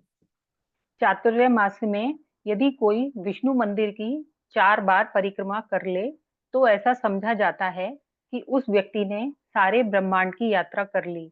ऐसी परिक्रमा से सभी तीर्थ स्थानों का दर्शन होना समझा जाता है। हम्म। तो चातुर्मास में विशेष एक ये समय होता है वर्ष में, जिसमें जुलाई, अगस्त, सितंबर और अक्टूबर का जो महीना होता है इसे चातुर्मास कहा जाता है। तो ऐसे समय में जो साधु संत होते हैं वो यात्रा नहीं करते हैं, वो एक ही जगह स्थान पर बैठकर भगवान का भजन, अपनी पूजा इत्यादि करते हैं, साधना इत्यादि करते हैं। तो यह कहा गया है कि चातुर्मास में यदि कोई विष्णु मंदिर की 4 बार परिक्रमा कर ले, तो ऐसा समझा जाता है कि उसने सारी ब्रह्मांड की यात्रा कर ली और उसे सभी तीर्थ स्थानों का दर्शन हो गया है। तो ये बड़े लाभ हैं परिक्रमा करने के। चलिए आगे चलिए। अर्चनम। अर्चनम अर्थात अर्चा विग्रह की पूजा करना। अर्चा विग्रह की पूजा करना। तो ये उद्धरण कहाँ से है? श्रीमद् भागवत से और विष्णु रहस्य से। जी। सुदामा अपने आप से कहते हैं, कृष्ण की पूजा करने से ही मनुष्य स्वर्ग का ऐश्वर्य, मुक्ति, ब्रह्मांड के समस्त लोकों में श्रेष्ठता, इस संसार के सारे ऐश्वर्य तथा योग शक्ति प्राप्त कर सकता है। हम्म। तो सुदामा, ये स्कंद संख्या 10 की बात है जहां पर भगवान श्री कृष्ण की लीलाओं का वर्णन है। तो उसमें सुदामा विप्र की भी लीला का वर्णन है। तो सुदामा जी को भगवान कृष्ण ने कहा कि भाई जाकर ब्राह्मणों से और मेरे लिए और बलराम जी के लिए भोजन ले आओ। तो सुदामा जो थे वो ब्राह्मणों के पास गए, लेकिन ब्राह्मण उस समय क्या कर रहे थे? हवन कर रहे थे, यज्ञ कर रहे थे। तो ब्राह्मणों ने कहा कि भाई हम नहीं दे सकते, अभी हम यज्ञ कर रहे हैं, यज्ञ का ये, यज्ञ में सामग्री है जो चढ़ाने योग्य है, तो इसलिए ये अभी हम किसी को नहीं दे सकते। तो ब्राह्मण पत्नियों को जब पता लगा तो उन्होंने कहा कि नहीं नहीं, आप ये सब स्वादिष्ट भोजन जो है ये आप कृष्ण और बलराम के लिए ले जाएं, बल्कि वे स्वयं जो है वो उनको परोसने गई वो भोजन। तो कहने का भाव ये है कि भाई ये जो जितना भी साधन है समाज संसार में, ये वास्तव में उसके असली भोक्ता कौन है? उसके असली जो एक तरह से स्वामी कौन है? वो भगवान श्री कृष्ण है। और जब स्वयं सुदामा जो है वो उनसे मांगने आए वो भोजन ब्राह्मणों से, उन्होंने कह दिया कि भाई हमारे पास तो नहीं है, अभी तो हम यज्ञ कर रहे हैं, अभी तो हम व्यस्त हैं। भाई भगवान को आप यज्ञ करके प्रसन्न करना चाह रहे हो, और भगवान जो है वो स्वयं जो है वो आपसे मांग रहे हैं, और आप इतने मूर्ख हो कि आप ये पहचान नहीं पा रहे कि भाई यज्ञ का वास्तव में जो उद्देश्य है वो तो भगवान को ही संतुष्ट करना है। और स्वयं भगवान अपने आप आपके पास दूत भेज रहे हैं और कह रहे हैं कि मुझे ये वस्तु दे दीजिए, और आप मना कर रहे हैं उन्हें। तो ब्राह्मण पत्नियां जो थी वो वास्तव में भगवान को बड़ी प्रिय हुई इस बात को लेकर, और ब्राह्मण जो थे वो उन्होंने एक कोई बहुत अच्छा कार्य नहीं किया सुदामा को भोजन ना देकर। तो यहाँ क्या कहा गया है? सुदामा स्वयं से कह रहे हैं, क्या कह रहे हैं? कृष्ण की पूजा करने से ही मनुष्य स्वर्ग का ऐश्वर्य, मुक्ति, ब्रह्मांड के समस्त लोकों में श्रेष्ठता, इस जगत के सारे ऐश्वर्य, योग शक्ति प्राप्त कर सकता है। तो जब भगवान कृष्ण की पूजा करके ही आप ये सब प्राप्त कर सकते हैं, तो आपको अलग से यज्ञ हवन करने की आवश्यकता क्या है? तो सुदामा विप्र जो है वो ब्राह्मण के व्यवहार के प्रति अपना एक प्रकार से प्रतिक्रिया यहाँ व्यक्त कर रहे हैं कि भाई बड़े अजीब लोग हैं, क्या नाम, भगवान स्वयं मांग रहे हैं और आप जो है वो यज्ञ कर रहे हैं और इत्यादि इत्यादि इस प्रकार के कर्म कर रहे हैं। आगे पढ़िए माता जी यहाँ से। इस श्लोक में जो भी व्यक्ति विष्णु की पूजा में संलग्न है, वह आसानी से वैकुंठ लोक अर्थात ईश्वर के नित्य आनंद में साम्राज्य को प्राप्त कर सकता है। हाँ जी। तो ये अर्चना करने के मतलब पूजा करने के भगवान के ये कुछ लाभ हैं कि यदि आप ऐसा करते हैं तो आप वैकुंठ प्राप्त कर सकते हैं, वैकुंठ प्राप्त कर सकते हैं। आगे चलिए। परिचर्या। अब देखिए परिचर्या शब्द का क्या अर्थ होता है? परिचर्या शब्द का अर्थ होता है भगवान की सेवा करना। इससे पहले हमने कौन सा अंग पढ़ा? अर्चना। अर्चना अर्थात क्या होता है? श्री अर्चा विग्रह की पूजा करना। तो पूजा करना और भगवान की सेवा करने में थोड़ा सा अंतर है। तो अंतर ये जो है यहाँ पर बताया गया है। पढ़िए माता जी यहाँ से। अर्चना तथा परिचर्या में अंतर। श्रील रूप गोस्वामी। अर्चना का अर्थ है वस्तुओं को मंत्र के साथ अर्पित करना पूर्व कर्मों को करने के उपरांत। परिचर्या और का अर्थ है भगवान की सेवा एक राजा के समान करना। दो प्रकार की सेवाएं होती हैं, भिन्न भिन्न वस्तुओं से सजाना, चामर, छत्र, संगीत इत्यादि से सेवा करना। हाँ, तो देखिए अर्चना शब्द में क्या है, क्या भाव है कि भाई हम कुछ अ, विशिष्ट वस्तुएं ही मंत्र के साथ भगवान को अर्पित करते हैं। धूप, दीपक, पुष्प, वस्त्र, जल। इस प्रकार से चामर, इस प्रकार से ये चामर नहीं, इस प्रकार से ये जो वस्तुएं हैं ये भगवान को मंत्र के साथ अर्पित की जाती हैं, और इससे पहले कुछ पूर्व कर्म किए जाते हैं। पूर्व कर्म मतलब कुछ मंत्र इत्यादि उच्चारण करके उनको उनके साथ कुछ पूर्व कर्म किए जाते हैं। तो ये जो है ये अर्चना की विधि होती है। और परिचर्या जो है भगवान की सेवा, भगवान की सेवा में ऐसे की जाती है जैसे किसी राजा का सम्मान कर रहे हैं। तो वो दो प्रकार की सेवाएं हैं। भिन्न भिन्न वस्तुओं से सजाना भगवान को। आप अच्छे अच्छे सुंदर सुंदर वस्त्र भगवान को सजा सकते हैं, उनको आभूषणों से सजा सकते हैं। उनका जो स्थान है, जो पूजा का स्थान है, उसे पुष्प से सजा सकते हैं। गुलदस्ता बहुत सुंदर रख सकते हैं, कोई चित्रकारी करके वहां पर आप सजा सकते हैं, कोई सुंदर सा वस्त्र लटका कर सजा सकते हैं। तो ये अ, सजाना उसको कहा जाता है। और चामर से, छत्र से, संगीत से भगवान की सेवा करना, तो ये सेवा के अंतर्गत ये कार्य जो है वो आते हैं। आगे देखें, आगे पढ़िए। यदि कोई भगवान के मंदिर में एक मुहूर्त लगभग 48 मिनट के लिए भी रुकता है तो वह भगवान के धाम जाता है। तो फिर ऐसे व्यक्ति के बारे में क्या ही कहा जाए जो भगवान की परिचर्या में लगा हुआ है। हाँ, तो भगवान के मंदिर में केवल 48 मिनट मतलब एक मुहूर्त कोई रुक जाए तो उसके लिए नारदीय पुराण कहता है कि वो तो भगवान के धाम जाएगा। तो फिर ऐसा व्यक्ति, उसका क्या गति होगी, आप कल्पना कीजिए कि जो वास्तव में भगवान की सेवा में लगा हुआ है।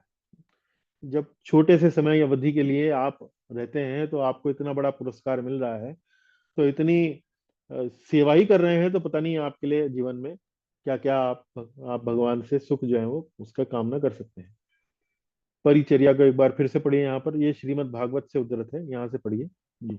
भगवान की सेवा की प्रवृत्ति से असंख्य जन्मों से जमा पाप कर्म वैसे ही धुल जाते हैं जैसे गंगा नदी का जल पापात्माओं का उद्धार करता है। जी, गंगा नदी का जल। तो गंगा नदी का जल वास्तव में कहाँ से आता है? भगवान के चरणों से ही तो आता है। उसका उद्गम स्थान वास्तव में कहाँ से है? भगवान के चरण, भगवान विष्णु के चरण। तो वहां से गंगा नदी निकलती है, क्योंकि वह भगवान के चरणों से निकलती है, इसीलिए तो वो पापात्माओं का उद्धार कर सकती है। तो यहाँ पर उदाहरण कहाँ दिया गया? श्रीमद् भागवत में, कि यदि भगवान की सेवा की प्रवृत्ति है आपके अंदर और भगवान की सेवा कर रहे हैं आप, तो असंख्य जन्मों से जमे जो आपके पाप कर्म हैं वो वैसे ही धुल जाएंगे जैसे गंगा नदी से समस्त जो जीव हैं, प्राणी हैं, वो अपने पाप जो है वो धो लेते हैं। अगला पढ़िए। अर्चना तथा परिचर्या के अनेक अंग हैं। उन सबका वर्णन यहाँ नहीं किया जा रहा है क्योंकि उससे पुस्तक बहुत बड़ी हो जाएगी। शील रूप जी, गोस्वामी। तो रूप गोस्वामी जी ये सब परिचर्या का जहाँ अंग की चर्चा कर रहे हैं भक्ति रसामृत सिंधु में, वहाँ एक बात पर ध्यान दिला रहे हैं कि भाई इसमें बहुत सारी बातें हैं। जैसे हमने सेवा अपराध में और नाम अपराध में हमने देखा अभी थोड़ी देर कुछ पिछली कक्षा में, तो अर्चना में भी बहुत सारी छोटी छोटी बातें हैं, और परिचर्या में भी बहुत सारी छोटी छोटी ऐसी सेवाएं हैं जो भगवान के लिए की जा सकती हैं। तो रूप गोस्वामी जी कह रहे हैं कि भाई यहाँ अभी चर्चा नहीं करेंगे, अगर चर्चा करने बैठ गए तो यही काम रह जाएगा हमको। हाँ, पूरी पुस्तक जो है इसी में पूरी हो जाएगी। चलिए आगे। भगवान विषयक महिमा का गायन, गीतम, गीत गाना भगवान के समक्ष, भगवान की आनंद के लिए। गीतम, भगवान विषयक महिमा का गायन। इसका उदाहरण कहाँ से आ रहा है? लिंग पुराण से। चलिए पढ़िए माता जी। जो ब्राह्मण भगवान की महिमा के गायन में निरंतर लगा रहता है वह अवश्य ही भगवान के लोक को जाता है। भगवान कृष्ण इस गायन को शिवजी द्वारा की गई स्तुतियों से भी अधिक सम्मान प्रदान करते हैं। हाँ, भगवान जो है वो शिव जी से भी, शिव जी स्तुति कर रहे हैं, उससे भी अधिक सम्मान जो है जीव जो है जब भगवान के समक्ष गायन करते हैं, भगवान उससे भी अधिक उसका सम्मान कर रहे हैं, जो शिव जी जब कभी स्तुति करते हैं उससे भी अधिक। तो ये देखिए भगवान के समक्ष गायन की महिमा। आगे चलिए। संकीर्तनम, उच्च स्वर से भगवान नाम का उच्चारण, उच्च स्वर से। विष्णु धर्म से उद्धरण है और श्रीमद् भागवत से उद्धरण है। तो देखिए ये विष्णु धर्म का नीचे है, उसके बाद श्रीमद् भागवत का है। यहाँ कीर्तनम की पहले परिभाषा दी गई है। जी पढ़िए यहाँ से कीर्तनम की उच्च परिभाषा। उच्च स्वर से भगवान के पवित्र नामों, लीलाओं तथा गुणों का उच्चारण। हम्म। नाम लीला गुणादि नाम उच्चैर भाषा तु कीर्तनम। हाँ, उच्च स्वर से, कीर्तन का मतलब क्या है, उच्च स्वर से सुनाई दे। जैसे मैं बोलूं तो बराबर में या कुछ फीट दूर बैठा कोई व्यक्ति है तो उसे सुनाई दे, भगवान का ये कीर्तन व्यक्ति जो कर रहा है। तो कीर्तन में वास्तव में कई वस्तुएं आती हैं, जैसे भगवान के पवित्र नामों का कीर्तन, हरे कृष्णा, इस प्रकार से कीर्तन चल रहा है। और फिर लीलाओं का व्याख्यान। तो अब जैसे हम भगवान से संबंधित जो ये ग्रंथ हैं, इनको हम आपको पढ़कर सुना रहे हैं, इनको आपको हम पढ़ा रहे हैं, तो ये एक प्रकार का कीर्तन हुआ। भगवान की लीलाओं का, भगवान के बारे में बातचीत हो रही है। और भगवान के गुणों का उच्चारण, गुण, भगवान जो है बहुत सारे गुण हैं उनमें, तो उनके बारे में चर्चा। जैसे कभी कभी हम जन्माष्टमी पे कक्षाएं करते हैं जिसमें भगवान के गुणों के बारे में चर्चा होती है। तो कीर्तन तीन प्रकार का, नाम कीर्तन, लीला कीर्तन और गुण कीर्तन। हम्म। और परिभाषा क्या है, उच्च स्वर से भगवान के बारे में ये चर्चा करना, इस पवित्र नामों की, लीलाओं की और गुणों की। अब नाम कीर्तन को पहले देखेंगे, क्या है नाम कीर्तन। जी। जो भी कृष्ण के पवित्र नाम का कीर्तन करता है, वह अनेकानेक जन्मों से चले आ रहे पाप कर्मों के फलों से तुरंत छूट जाता है। जी, तो ये विष्णु धर्म में लिखा है कि भाई कीर्तन यदि करेंगे तो पाप कर्मों के फलों से छूट जाएंगे। फिर लीला कीर्तन के बारे में बताइए। जी। प्रहलाद नरसिंह देव से प्रार्थना करते हैं, आपकी सेवा करके मैं प्रकृति के 3 गुणों से मुक्त हो जाऊंगा तथा मैं आपकी लीलाओं का कीर्तन कर सकूंगा। अतः मैं इस भवसागर को पार कर जाऊंगा। हाँ, तो प्रहलाद महाराज और नरसिंह देव की कथा जो है संभवतः आपको सबको मालूम होगी। तो इसमें प्रहलाद महाराज नरसिंह देव से प्रार्थना कर रहे हैं कि आपका कीर्तन करने के कारण मैं वास्तव में इस भव सागर को पार कर पाऊंगा। तो ये बात बता रहे हैं प्रहलाद महाराज। तो लीला कीर्तन वास्तव में अनेक अनेक प्रकार के हैं। जैसे ब्रह्म संहिता भी एक प्रकार का लीला कीर्तन है, जिसमें ब्रह्मा जी भगवान का गुणगान कर रहे हैं। नारद पंचरात्र भी एक प्रकार का लीला संकीर्तन है, जिसमें नारद मुनि जो है भगवान का गुणगान कर रहे हैं। और सबसे बढ़िया, सबसे उत्तम लीला कीर्तन कौन सा है, श्रीमद् भागवत, जिसमें सुखदेव गोस्वामी जो है वो परीक्षित महाराज के सामने भगवान का गुणगान कर रहे हैं। तो परीक्षित महाराज जो है वो वास्तव में श्रवण कर रहे हैं और सुखदेव गोस्वामी लीला कीर्तन कर रहे हैं। आगे पढ़िए यहाँ से माता जी, गुण कीर्तन। गुण कीर्तनम। नारद ने व्यासदेव से कहा, ऐसे सारे लोग जो तपस्या, वेदाध्ययन, यज्ञ, वेद स्तुतियों के उच्चारण, दिव्य ज्ञान के चिंतन तथा दान कर्म में लगे हैं, वे सभी अपने इन पुण्य कर्मों के द्वारा भक्तों का सानिध्य चाहते हैं तथा उत्तम श्लोक भगवान की महिमा का कीर्तन करना चाहते हैं। हम्म। तो नारद जी व्यास देव से कह रहे हैं, ये कहाँ कह रहे हैं, पहले स्कंद में कह रहे हैं। नारद जी क्या कह रहे हैं व्यास देव से, ऐसे सारे लोग जो तपस्या, वेदों का अध्ययन, यज्ञ, वेद स्तुतियों के उच्चारण, दिव्य ज्ञान के चिंतन तथा दान कर्म करने में लगे हैं, वे सभी अपने इन पुण्य कर्मों के द्वारा भक्तों का सानिध्य चाहते हैं तथा उत्तम श्लोक भगवान की महिमा का कीर्तन करना चाहते हैं। तो यहाँ पर इस श्लोक में श्रीमद् भागवत क्या कह रहा है, श्रीमद् भागवत कह रहा है कि भाई वास्तव में हम कोई भी अन्य आध्यात्मिक कार्य करते हैं, जैसे तपस्या करना, वेदों का अध्ययन करना, यज्ञ इत्यादि करना, उसके पीछे उद्देश्य क्या होता है, उसके पीछे उद्देश्य वास्तव में ये होता है कि हमें वास्तव में भगवान के भक्तों की संगति मिले। और जब हमें भगवान के भक्तों की संगति मिले तो उस संगति में हम भगवान के नामों का, भगवान की लीलाओं का, भगवान के गुणों का कीर्तन कर सकें। तो ये गुण कीर्तन की महिमा भागवत में बताई गई है कि वास्तव में कोई भी अन्य आध्यात्मिक कार्य हम करते हैं तो उसका उद्देश्य क्या है, उसका उद्देश्य वास्तव में भगवान का कीर्तन करना ही है। चलिए, जप। जप अर्थात मृदु वाणी में उच्चारण। मृदु वाणी मतलब धीरे धीरे, बहुत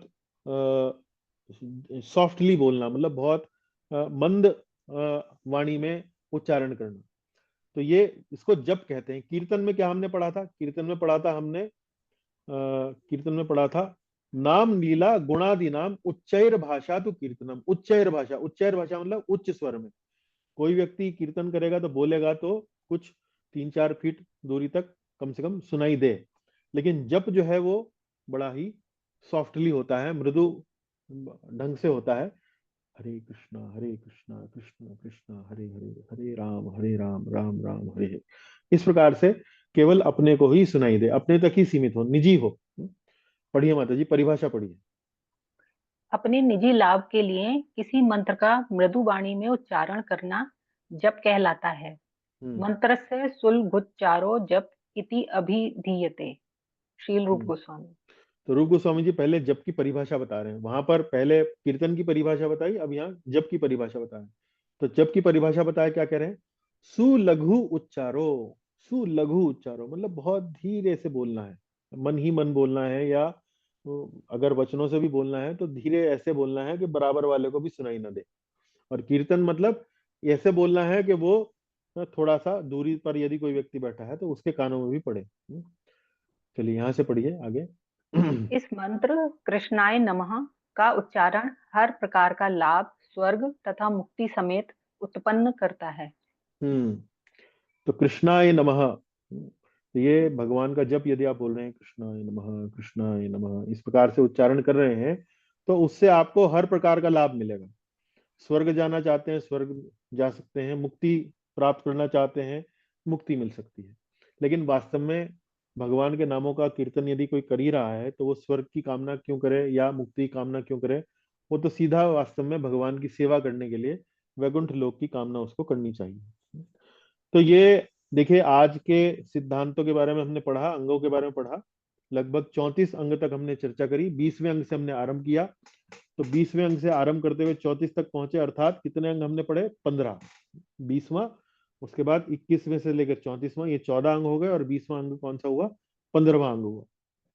तो कुल मिलाकर 15 हमने अंग जो है वो भक्ति के पढ़े, और जाना कि वास्तव में हम भक्ति किन किन माध्यमों से और कैसे कैसे कर सकते हैं। और हर बात की अनुशंसा करने से पहले, और या यूं कहिए कि अनुशंसा करने के साथ, रूप गोस्वामी जी हमें शास्त्रों से उद्धरण दे रहे हैं कि भाई ये काम हमें क्यों करना चाहिए, क्योंकि शास्त्र में लिखा है। ये नहीं कि मैंने गुरु से सुन लिया, मैंने इससे सुन लिया, मैंने उससे सुन लिया, ऐसी कोई बात नहीं कर रहे हैं। शास्त्र का प्रमाण देकर इन सबको बता रहे हैं। तो अगला जो अंग है विज्ञप्ति, उसके बारे में चर्चा हम अपनी अगली सभा में करेंगे। तब तक के लिए आपसे विदा लेंगे। भक्ति साम्राज्य सिंधु की जय, शिला रूप गोस्वामी जी की जय, शिला प्रभुपाद जी की जय। कोई प्रश्न है, कोई टिप्पणी है तो हम अभी उस पर चर्चा कर सकते हैं। बहुत बहुत धन्यवाद। हरे कृष्ण जी। इस बीच अनेक अनेक अनेक अनेक भक्त जो आ गए हैं उनका बहुत बहुत स्वागत। जी माता जी, कुछ पूछना चाह रही हैं आप माता जी? नहीं नहीं। अच्छा अच्छा जी, कोई बात नहीं। अन्य कोई भक्त, कोई प्रश्न है, कोई टिप्पणी आप करना चाहेंगे, कमेंट प्रभु देना जी, चाहेंगे? गोवर्धन लीला जो आपने 2 क्लास ली थी ना जब भी, हाँ जी। वो वाली हिंदी में है अभी? हाँ वो हिंदी में है, वो मैंने दिखाई थी आपको, चित्र मैंने दिखाया आपको। जी जी। जी। प्रभु जी। तो वो 2,500 रुपये उसका मूल्य है। 100 रुपये उसका डिलीवरी हम चार्ज लगाएंगे। तो जी 2,600 रुपये में वो पुस्तक आप ले सकती हैं। उससे पुस्तक तो आपको मिलेगी ही, साथ में आप छोटे से रूप में हमारे गुरुदेव की एक संकीर्तन यज्ञ जो वो करने जा रहे हैं ऋषिकेश में, उसमें भी आप सहायता कर सकती हैं। जी। जी प्रभु जी। तो वो कैसे आप मैं ऑनलाइन? आपको मैं आपको कक्षा के बाद में आपको डिटेल भेजता हूँ। उसका जी धनराशि जब आप मुझे भेज देंगी तो मैं पुस्तक को भेजने की व्यवस्था आपके लिए कर दूंगा। जी। जी प्रभु जी। रसेश प्रभु, आप कुछ पूछना चाह रहे हैं? जी बताइए। प्रभु जी हरे कृष्ण। हरे कृष्ण। दंडवत दंडवत प्रणाम प्रभु जी। प्रहलाद प्रभु जी जी। ये इंसेंटिवाइज क्यों करना पड़ता है कि इस तरह से भक्ति करो ये रिजल्ट मिलेगा करके? देखिए, ये एक प्रकार से इसको अर्थवाद बोलते हैं। जो हमारे जो शास्त्र लिखे हैं, अर्थवाद, अर्थवाद एक तरह से शास्त्र अपना एडवर्टाइजमेंट कर रहे हैं, एक प्रकार से जीव को आकर्षित कर रहे हैं। जीव जो है वो आध्यात्मिक कार्यों के प्रति उसकी स्वाभाविक रुचि नहीं होती है।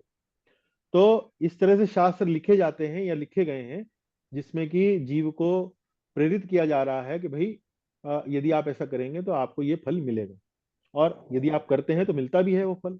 जी। कई बार ठीक है प्रभु। ऐसा लगता है कि अतिशयोक्ति के रूप में है, पर ये अतिशयोक्ति मतलब एडवर्टाइजमेंट में थोड़ी बहुत अतिशयोक्ति तो रहती है। लेकिन इस बारे में मैं थोड़ा और किसी वरिष्ठ वैष्णव से चर्चा करके कि इसमें कि जी एक बार प्रणाम किया तो 10 अश्वमेध यज्ञ का हमें फल मिलता है, तो ये क्या अतिशयोक्ति है, कहीं बहुत ज्यादा बढ़ा चढ़ा के बोला जा रहा है, या वास्तव में ऐसा है? तो ये मैं किसी वरिष्ठ वैष्णव से एक बार थोड़ा पूछूंगा, या आकर्षित करने के भावना से ये इस तरह से लिखा जा रहा है। जी। जैसे प्रहलाद महाराज स्टेटमेंट देते हैं जब नरसिम्हा देव उनको ऑफर करते हैं हम्म। कि भाई मैं कोई वाणिक नहीं हूँ, हम्म।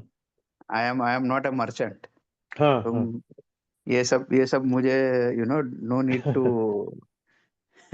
हाँ हाँ। ट्रेडिंग मुझे, ट्रेडिंग करने का हाँ जरूरत नहीं मुझे, है, ये करो तो ये जी मिलेगा।